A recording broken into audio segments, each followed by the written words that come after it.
Good morning dear students. आज मैं आप सभी बच्चों को एक कहानी हिंदी प्रथम कक्षा 4 कि जिसका नाम है चरवाहा और घुड़सवार। क्या नाम है? चरवाहा और घुड़सवार। और ये लेसन नंबर आपका 4th है और बहुत ही अच्छी कहानी, ये हमको सीख भी देगी। तो इसको मैं आपको सुनाता हूँ। इस कहानी में एक लड़का था हरिया नाम का, जो चरवाहा था, जो क्या चराता था, भेड़ें चराया करता था। और एक घुड़सवार हुआ करता था जो घुड़सवारी करता था। एक दिन की बात है कि हरिया एक रोड के किनारे अपनी कुछ भेड़ें चरा रहा था और अपनी छड़ी पर टेक लगाए हुए रोड के किनारे खड़ा हुआ था। कुछ समय बाद क्या हुआ कि उस हरिया ने क्या किया कि अपनी छड़ी थोड़ी देर बाद फेंक दी। कुछ सोचते सोचते फेंक दी। और उसके पास एक फर की टोपी थी। किसकी थी? फर एक चीज़ होती है, एक कपड़ा टाइप का होता है, जो टोपी उसकी बनाई हुई थी। उसने वो टोपी पहने हुआ था और सोचते सोचते उसने वो टोपी भी फेंक दी। टोपी फेंकने के बाद में वो हंसी से चिल्ला करके, खुश होकर के कूदने लगा। इतने में ये क्या हुआ कि उधर से एक घुड़सवार निकल रहा था, जो कि उसके घोड़े ने उस टोपी को रोड पर पड़ा हुआ देखा और ये समझा कि ये कोई जानवर है, ये कोई जानवर है। तो घोड़ा उस टोपी को जानवर समझकर वहाँ से बिदक उड़ा।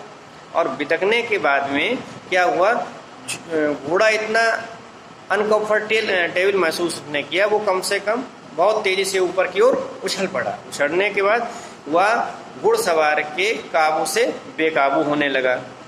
कुछ समय बाद घुड़सवार ने उस घोड़े को संभाल लिया। संभालने के बाद उसको बहुत गुस्सा आया हरिया पर। उसने पूछा कि तुम क्यों इतना चिल्लाए जिससे कि मेरा घोड़ा बिदक गया, वो कूदने लगा, जो हमसे बेकाबू हो गया। तो हरिया ने कहा कुछ बात ही साहब ऐसी है कि जिससे हमको बहुत खुशी हुई और मैं उछल पड़ा और मैंने ये तो हमारी फर की टोपी है, उसको देखकर आपका घोड़ा उछल पड़ा। तो घुड़सवार ने पूछा ऐसी क्या बात हुई जो तुम हंसी से इतना उछल पड़े? तो हरिया बोला कि एक पहेली थी जो मैंने सुलझा ली और उसी की प्रसन्नता से मैं खुशी से उछल पड़ा था। तो इस चीज़ को कहने के बाद उस घुड़सवार ने पूछा पहेली तो बताओ हमको जिसको तुम सुलझा करके बहुत ज़्यादा खुश हो रहे हो। तो हरिया बोला कि पहेली ये है साहब कि ऐसी क्या चीज़ है जो आदमी से बड़ी है और मुर्गी से छोटी है। जो आदमी से तो बड़ी है और मुर्गी से छोटी है, ऐसी क्या चीज़ हो सकती है? घुड़सवार सोच में पड़ गया कि ऐसी क्या चीज़ है। बहुत देर तक सोचता रहा और सोचने के बाद उसने हार भी मान ली कि मैं नहीं बता सकता। आपने अगर सुलझा ली ही है तो ऐसा करिए, आप ही हमको बताइएगा इस पहेली का उत्तर क्या है। तो हरिया फिर से बोला कि बहुत छोटी सी चीज़ है और बहुत बड़ी भी चीज़ है। क्या है? फर की टोपी है ये। कि जब ये रोड पे पड़ी हुई है तो आप देखेंगे कि ये मुर्गी से छोटी है देखने में। कोई भी टोपी हो वो मुर्गी से छोटी होगी। लेकिन जब आप उसको अपने ऊपर लगा लेंगे, उस टोपी को अपने ऊपर लगा लेते हैं, तो क्या होता है, वही टोपी आपसे ऊंची हो जाती है। तो कहने का मतलब है कि कोई ऐसी चीज़ जिसको, जो जैसे नहीं कहते पगड़ी लगाने पर क्या होता है, इंसान का कद ऊंचा हो जाता है। तो समझ लीजिएगा उस पगड़ी की कीमत कितनी है, क्या कीमत है। तो ये जब पहले सुलझ गई तो उस घुड़सवार ने कहा कि हाँ वाकई में बहुत बुद्धिमान लड़का है ये।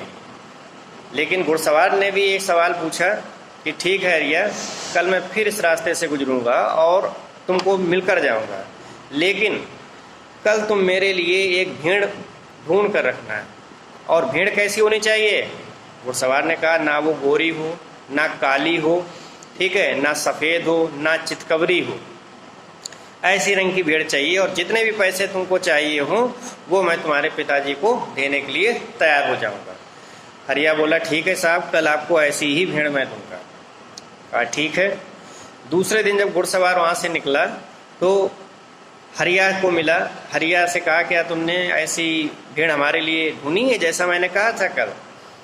हरिया बोला हाँ साहब, मैंने वैसे ही भेड़ आपके लिए ढूंढ के रखी है, चरागाह में अंदर मैंने बांध के रखी है।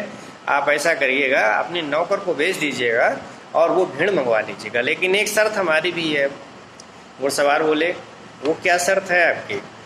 तो उसने कहा हरिया ने कि चरागाह से भेड़ ले जाने जो नौकर आएगा उससे ये भी कह देना, ना तो वो सोमवार को आए, ना मंगलवार को, ना बुधवार को, बृहस्पतिवार को, ना शुक्रवार को, ना शनिवार को, ना इतवार को, वो किसी और दिन आए।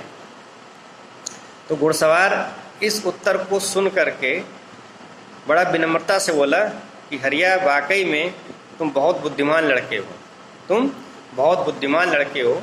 और इस चीज़ से प्रसन्न